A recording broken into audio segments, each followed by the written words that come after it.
अगर आप बाइबल में पढ़ो तो कोई भी सफलता या असफलता, कोई भी ऊंचाई या नीचाई जब भी किसी व्यक्ति को मिली है, उसका कारण परमेश्वर नहीं, उस व्यक्ति के लिए हुए स्टेप्स हैं, उस व्यक्ति के लिए हुए कदम हैं जो उसने अपनी जिंदगी में उठाए थे।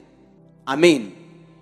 बाइबल कहती है अब्राहम जो था वो इतना आशीषित हो चुका था कि बाइबल कहती है राजाओं ने उससे जेलसी की। जो राजा लोग होते थे, देशों के राजा होते थे, वो जेलसी करते थे अब्राहम से, क्योंकि बाइबल कहती अब्राहम की प्रॉपर्टी, इसहाक की प्रॉपर्टी राजाओं से भी अधिक जान पड़ती थी।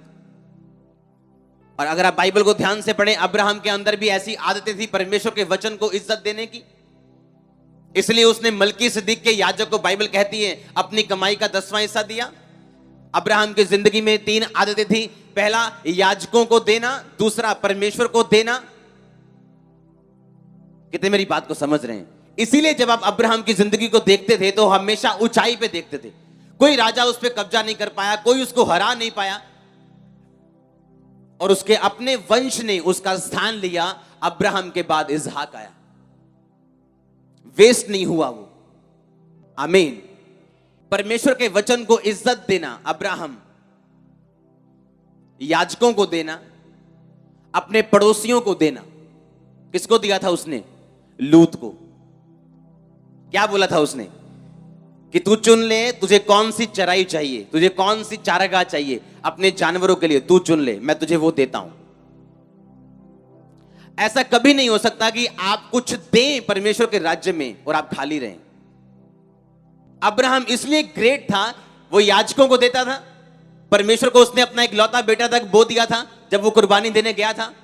उसने अपने रिश्तेदारों को, अपने पड़ोसियों को दिया, क्योंकि बाइबल कहती है जो आपके पास है वो आपका पड़ोसी है। जो आपके पास जरूरतमंद खड़ा है वो आपका पड़ोसी है, चाहे वो आपका असली वाला पड़ोसी हो चाहे ना हो। जब वचन को कोई इज्जत देने लगता है और परमेश्वर से डरने लगता है, ये उसकी ग्रेटनेस की शुरुआत होती है। आमीन।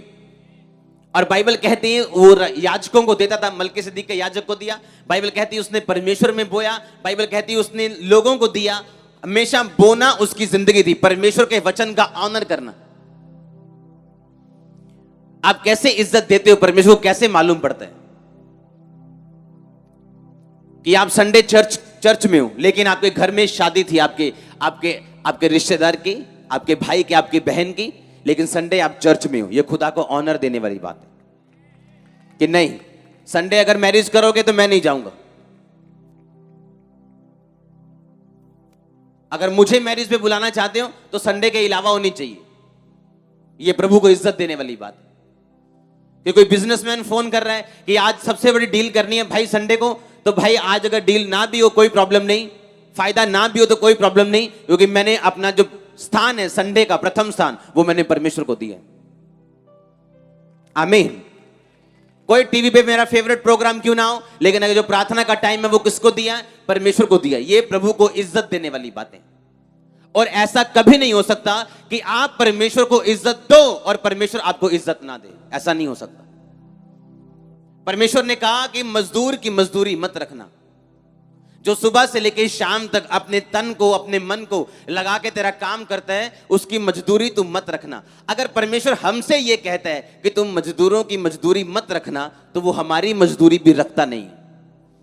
आज प्रॉब्लम यह है कि हमें यह नहीं मालूम कि हमें यहोवा को, परमेश्वर को, प्रभु यीशु मसीह को इज्जत कैसे देनी है। आज यहूदी लोग दुनिया में प्रथम स्थान पे हैं। मीडिया उनके, बैंक्स उनके, फाइनेंस में वो आगे हैं, प्रॉपर्टीज में वो आगे हैं, एग्रीकल्चर में वो आगे हैं, टेक्नोलॉजी में वो आगे हैं, डिफेंस में वो आगे हैं, हथियारों में वो आगे हैं। क्यों? आप उनके घरों में चले जाओ, सबसे कम यूट्रस का कैंसर यहूदी लोगों को है। सबसे कम दुनिया में यूट्रस का कैंसर यहूदी लोगों को है। क्यों? उनकी बच्चियों को, उनकी लड़कियों को छोटे होते से सिखाया जाता है कि जब तक शादी ना हो गलत संबंध किसी बंदे के साथ नहीं बनाने। उनको छोटे होते से सिखाया जाता है। बच्चों को बोना सिखाया जाता है, प्रभु की इज्जत करनी सिखाई जाती। वो बड़े ट्रेडिशनली परमेश्वर में चलते हैं, इज्जत देते हैं परमेश्वर को। और इसीलिए आज आप किसी यहूदी को नीचा नहीं कर सकते हो। और परमेश्वर के वचन में लिखा कि हामान की पत्नी ने कहा था कि अगर मुर्दके यहूदी है तो तू उसको नीचा नहीं कर पाएगा।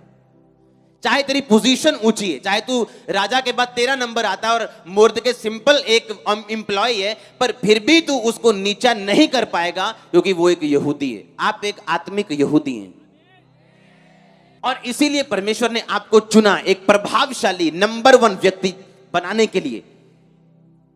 लेकिन वो कैसे होगा? प्रभु के वचन को इज्जत देके।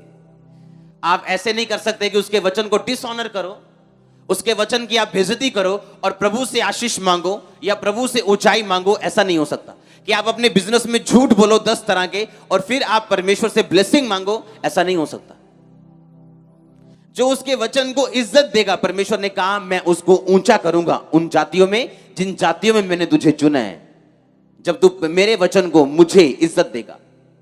पुराना नियम पढ़ो, नया नियम पढ़ो, उसमें लिखा कि जब तू अपनी भेड़ों के झुंड में जाए तो सबसे अच्छी भेड़ चुनना। तेरी भेड़ दुर्बल, लंगड़ी, एक आंख वाली और शारीरिक रूप से अस्वस्थ ना हो जब तू उस भेड़ को चढ़ाए। जब तू अपने झुंड में जाना तो बेस्ट भेड़ मेरे लिए चुनना और मुझे इज्जत देना।